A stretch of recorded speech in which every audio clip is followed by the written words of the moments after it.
Bonjour à tous, je vais vous présenter le BTS SCBH, donc brevet de technicien supérieur en système constructif bois et habitat, qui traite donc de la réalisation de tout ou partie de bâtiments en bois, de la conception au montage en passant par la fabrication.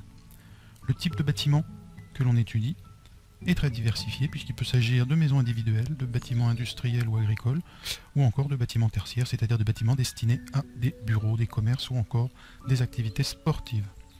Le domaine couvert par cette formation est très varié.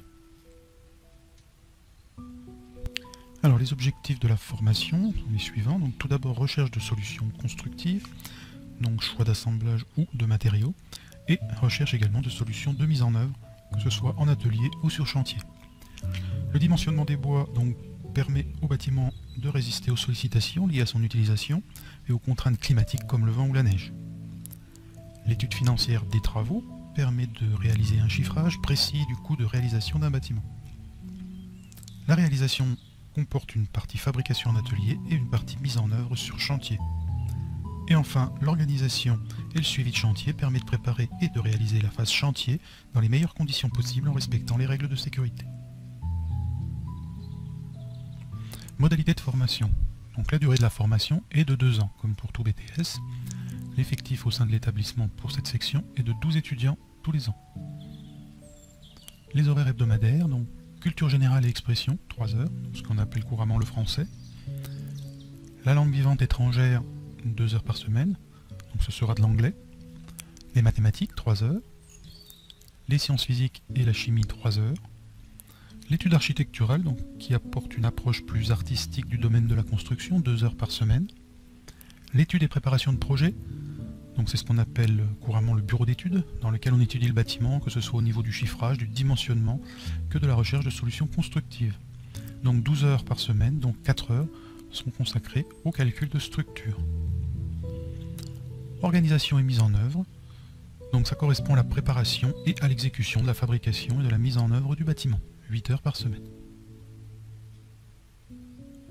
Je vais maintenant développer le contenu de l'enseignement technique, et pour simplifier, l'ensemble des points abordés a été découpé en 6 parties. Donc tout d'abord, réponse à un appel d'offres. Donc cela consiste à définir le prix de vente pour tout ou partie d'un bâtiment à partir d'un projet d'architecte. Donc ici, nous allons travailler à partir d'un dossier constitué de plans, de documents descriptifs, de documents administratifs et d'un planning prévisionnel. Donc le travail du BTS SCBH va consister à réaliser une étude du dossier, à faire un quantitatif et ainsi établir un prix de vente pour la partie en bois donc du bâtiment que l'on traite. Donc cela s'applique à des marchés soit privés, soit des marchés type public. Alors vient ensuite la deuxième partie, à savoir la conception technique, donc qui consiste en la recherche de solutions donc pour la réalisation donc des différents éléments en bois que l'on va retrouver donc dans les bâtiments, donc les murs en ossature bois, les charpentes dites traditionnelles, les charpentes industrielles, les structures en lamellé collé, les planchers, les escaliers, donc qui font également partie donc des éléments bois de l'habitat, et tout ça évidemment avec une partie dimensionnement, donc pour ajuster au mieux la dimension des pièces de bois en fonction des efforts qu'elles vont avoir à supporter.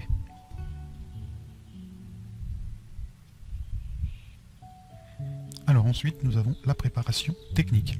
Donc elle consiste en la réalisation des documents nécessaires pour la fabrication, le transport et le levage du bâtiment. Donc dans cette partie, nous allons réaliser un certain nombre de plans nécessaires pour la fabrication et le montage du bâtiment.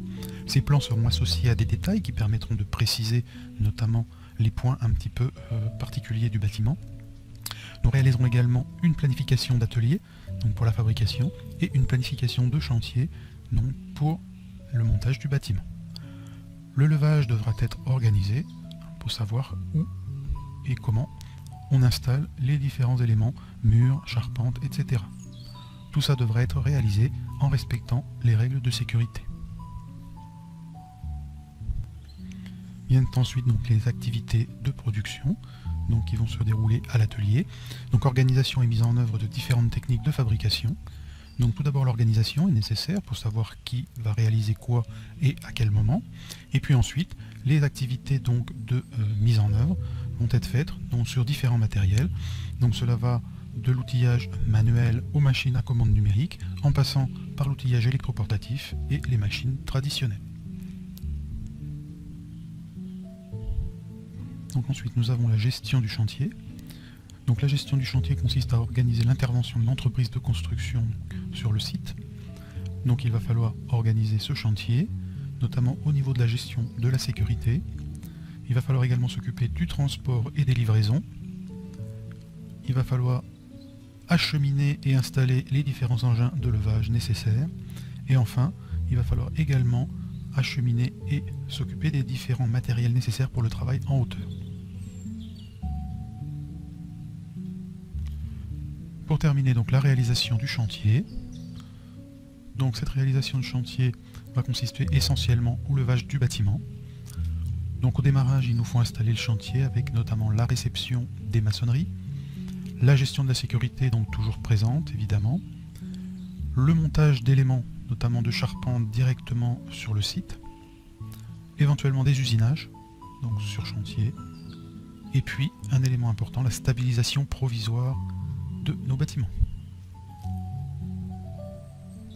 Quelques mots sur les épreuves à l'examen, donc en enseignement général, on a une première épreuve qui est une épreuve écrite, c'est l'épreuve de français, donc en fin de deuxième année, et puis ensuite nous avons 3 matières, l'anglais, les mathématiques et les sciences physiques, pour lesquelles l'évaluation se fait en CCF, c'est-à-dire en contrôle en cours de formation. Pour l'enseignement technique, donc nous avons une première épreuve répondre à une affaire, donc qui se déroule sur 30 heures dès le mois de janvier de la deuxième année, et qui consiste donc à établir le prix de vente d'un bâtiment, et qui donne lieu à un oral de présentation de 20 minutes. Ensuite nous avons une deuxième épreuve qui s'appelle analyse, dimensionnement et choix de composants, donc qui est une épreuve écrite, durant laquelle on va essentiellement vous demander de réaliser des calculs de mécanique. Ensuite, conception de système constructif bois, donc c'est une épreuve de projet qui dure 100 heures, qui est réalisée donc entre le mois de mai et le mois de juin de la deuxième année, et qui donne lieu à un oral de 40 minutes. Donc à noter que les épreuves U41 répondre à une affaire et U51 conception de système constructif bois sont des épreuves qui sont réalisées en groupe, donc de 2 ou 3 étudiants. Ensuite nous avons le suivi de chantier, qui est tout simplement la présentation orale du rapport de stage, effectué en fin de première année. Donc la dernière épreuve s'appelle expérimentation et mise en œuvre. Elle est constituée de 2 sous-épreuves. Une première partie donc expérimentation qui se déroule en laboratoire et donc qui consiste à faire des essais sur des pièces en bois, et une deuxième partie qui s'appelle mise en œuvre qui elle consiste à mettre en œuvre, comme son nom l'indique, des éléments bois, soit à l'atelier, soit sur chantier. Enfin donc les épreuves facultatives. Donc nous avons tout d'abord une épreuve en langue vivante 2, donc qui sera bien évidemment différente de la langue vivante 1. Donc nous avons ensuite une épreuve de culture design et architecture, donc qui est réalisée en contrôle en cours de formation, donc dans l'enseignement d'études architecturales. Et donc une épreuve dite d'engagement étudiant, qui est une épreuve qui permet de mettre en avant donc les activités bénévoles des étudiants, et qui est évaluée donc sous une forme ponctuelle, orale, donc à la suite du rapport de stage. Le stage en entreprise, donc il se déroule à la fin de la première année, donc pour une durée de 8 semaines, donc au mois de mai et au mois de juin. Donc il se passe dans une entreprise de la filière bois et sur un chantier de construction d'un bâtiment à structure bois. Il donne lieu à un rapport de stage qui sera évalué lors de l'examen.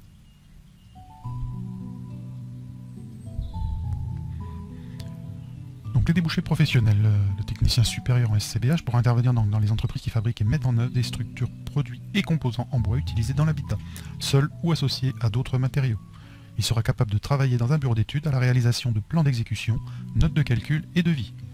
Il pourra aussi exercer son activité dans la fabrication, et il sera à même de conduire et gérer un chantier.